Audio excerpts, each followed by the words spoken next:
This can't be overstated. Starting a car company is hard. And this Fisker went from concept car to on the street in a little over 3 years. That is very impressive.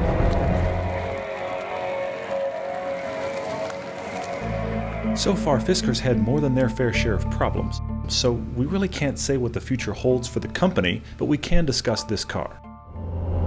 What's also fascinating is how many people have not seen this car yet. It's been out for a little while. If you've heard of the Tesla Model S, that is Tesla's second car. This is Fisker's first car, the Karma.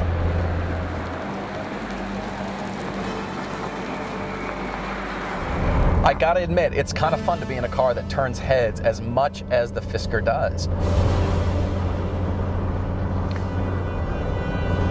In fact, in the history of this show, we have never had more people ask us about a car than during the shoot for the Fisker Karma.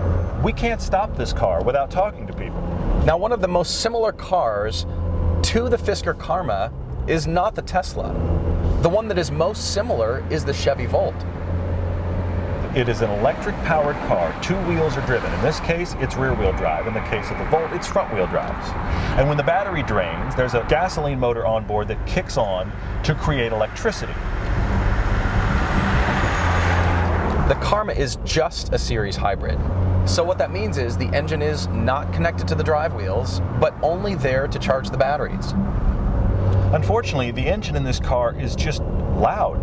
The exhaust pipes are right behind the front wheels, which seems like a nice design theme, but it just sounds terrible, frankly. And the cues are odd because you hear the engine, when you really put it in the sport mode and put your foot into it, you hear the engine really straining, but the way the car is delivering power doesn't match that noise.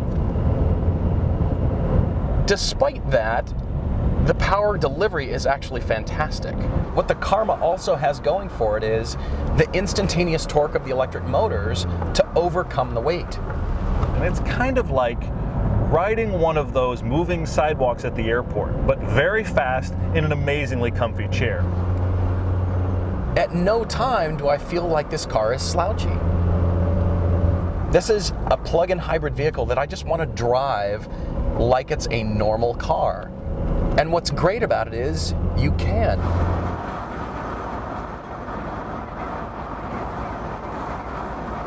So the story goes that this car was inspired by Leonardo DiCaprio. Apparently, Henrik Fisker saw him get out of a Prius at the Oscars and thought, why is it that if you want to be green, you can't have a car that looks halfway decent? That was the original impetus for the Fisker automobile.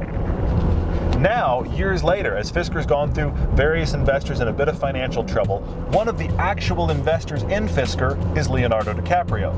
So it all comes back around. Finally, an alternative fuel vehicle actually looks good.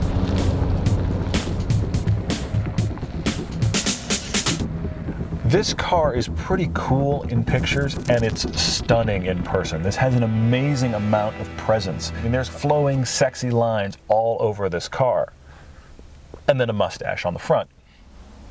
There are 2 design themes going on here. A stretched Aston Martin grille shape and a unique diamond pattern on the lower fascia. But on this car, it somehow works. Every Karma comes with a solar panel roof, which trickle charges the car's 12-volt system as well as running ventilation on hot days. Some of the panel gaps in this car are huge, and that really does shock me in a car that has been so meticulously designed. Some of these panel gaps are this big. Door handles are your first interaction with a car. On the Karma, using them should be a magnificent event, but they just appear to be ugly holes punched in the door. Inside, Fisker has done a good job utilizing low environmental impact textiles. Quilted, padded ultra suede covers most of the interior, and the Karma proves you can create a luxury car with very few textured plastics. They've even overthought a few things, like to open the glove box, you press the glove button. Is it cool? Yes. Is it absurd? Probably. The steering wheel is unique to this car and carries over the design themes introduced on the exterior. Drive modes are selected with a unique-looking push-button cluster. Nearby, there's a mysterious glass panel showcasing a storage area you cannot open.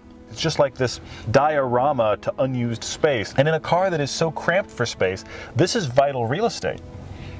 Unfortunately, for a car as big as this is, it seems like the beautiful styling was definitely superior to usability. The Karma is pretty much a large four-door two-seater.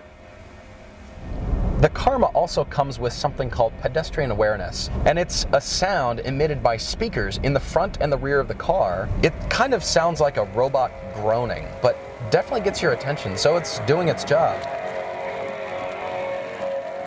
All of the digital sounds this car makes were composed by a Hollywood composer, and it's the exact same composer we use for this show. Now, as soon as I heard the Fisker was 5,300 pounds, I thought this thing is going to handle like an armored truck. A very sleek, beautiful armored truck.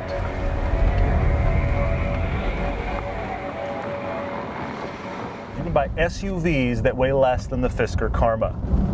But it does feel an awful lot smaller than it actually is. It doesn't feel anything close to an SUV.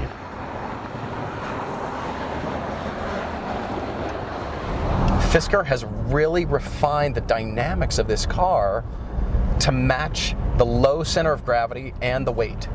It's kind of blowing my mind. It just doesn't seem like it's possible to do that in a car that has a wheelbase almost as long as a limousine. When you get it up here on a canyon road and you start to really push it, it feels pretty good. I mean, the dynamics on this car are far better than either one of us were expecting. Now, this is not a sports car. You're not going to buy this for its dynamic driving. It is surprising, but that's never going to be the reason you're going to buy or drive this car. The Fisker's driving characteristics are not like a BMW or a Porsche sharpness where you get a sense of the tactility of the road coming through the steering wheel. What you do get, though, is because of the weight, because of the wheels and tires, the size they are, and the center of gravity, the car is very accurate. It's very direct. Therefore, it feels like it's got sharp dynamic handling.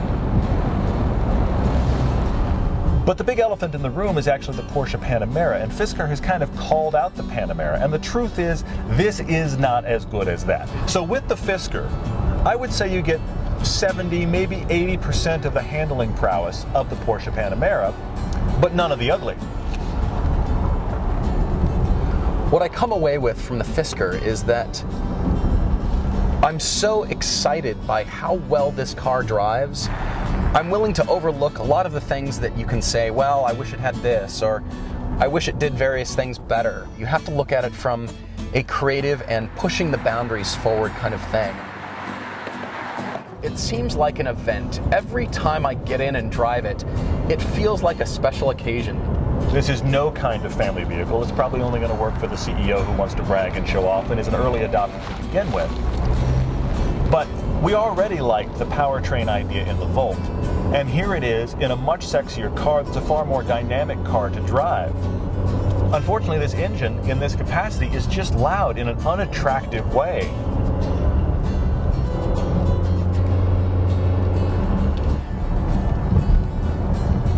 What Fisker has created is a plug-in hybrid electric vehicle that doesn't compromise in terms of styling and how it drives.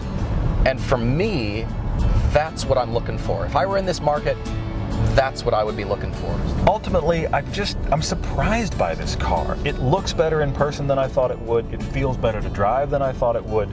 It's expensive, but if you're in this class of automobile, why not?